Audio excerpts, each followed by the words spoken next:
Christine Tibala dit on ne choisit pas sa couleur de peau, mais on peut choisir son combat. Et depuis longtemps, nous avons, certains d'entre nous, certains ont choisi le combat de Simone et de Laurent Gbagbo. Pourquoi ? Leur combat est avant tout un combat pour la dignité, un combat pour la liberté, pour le droit des peuples à disposer d'eux-mêmes.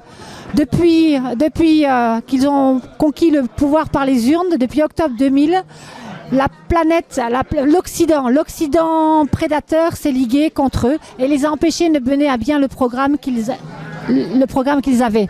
Laurent et Simone Gbagbo ont été élus pour mettre en place l'assurance maladie universelle. Laurent et Simone Gbagbo ont été élus avec le FPI, le Front populaire ivoirien. Donc ce parti qui a été mis en place pour lutter contre la domination néocoloniale. Ce parti n'a pas pu remplir les promesses qu'il avait faites au peuple, car effectivement, les néocolons, les grandes entreprises, Bouygues, tous ces gens se sont ligués et ont empêché Laurent Gbagbo de mener à bien son programme. Aujourd'hui, nous sommes contents car nous sommes en 2018. Qui aurait pu prévoir après le 11 avril, quand les bombardements franco-onisiens ont mis fin à l'espoir du peuple ivoirien, à l'espoir des peuples africains, car Laurent Gbagbo est devenu une étoile panafricaine.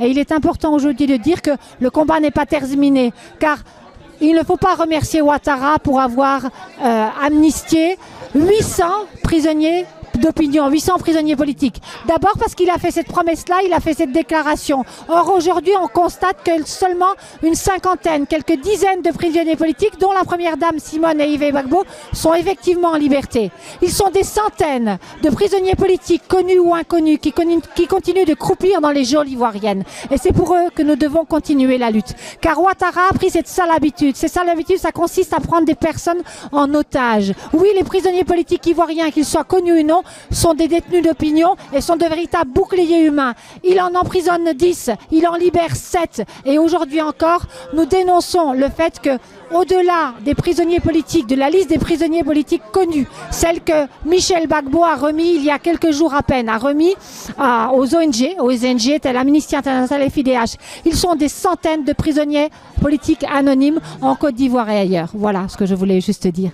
On dit souvent, si tu trouves une route sûre, suis-la longtemps. Car le vieux n'a pas acheté le savoir, il a vécu longtemps. Et c'est le cas de Simone et Yves Gbagbo. Simone et Yves Gbagbo a écrit un grand livre. Ça s'appelle Parole d'honneur. Je dis, ils l'ont enlevé, ils l'ont humilié, ils ont voulu l'écraser, mais Simone Gbagbo n'a pas plié. Et aujourd'hui, nous continuons le combat dans les traces de Simone et Simone et Laurent Gbagbo, Charles Blé Goudé et tous ceux qui se reconnaissent en eux.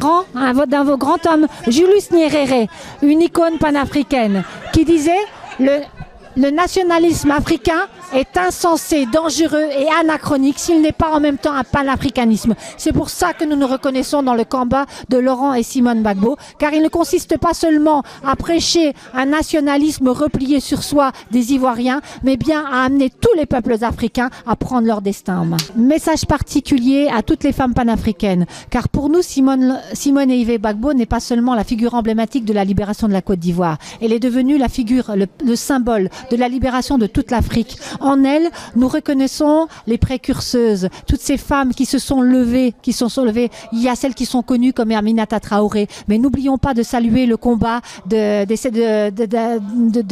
toutes ces femmes qui se sont levées dans tous les pays, que ce soit au Sénégal, que ce soit au Mali, que ce soit toutes ces grandes dames, tout ça, Dulcie September, toutes celles qui ont payé leur combat du prix de leur vie. Je pense particulièrement à Dulcie September, assassinée d'une balle en pleine tête en France, ici à Paris, en 1988. Et jusqu'à aujourd'hui, on sait très bien que ce sont les services secrets français qui étaient déjà derrière tout ça. Donc du coup, ils ont voulu diaboliser Winnie Mandela, qui était aux côtés. Car les grandes femmes, on dit toujours que derrière un grand homme se cache une grande femme. Il faut savoir que ça soit Winnie Mandela, que ça soit Simone et Yves Gbagbo, elles ne sont pas derrière leur mari. Elles sont bien à leur côté, voire au-devant d'eux, à effectivement prôner le droit des peuples à disposer d'eux-mêmes. Je pensais que c'était important de saluer ces figures emblématiques de la lutte panafricaine.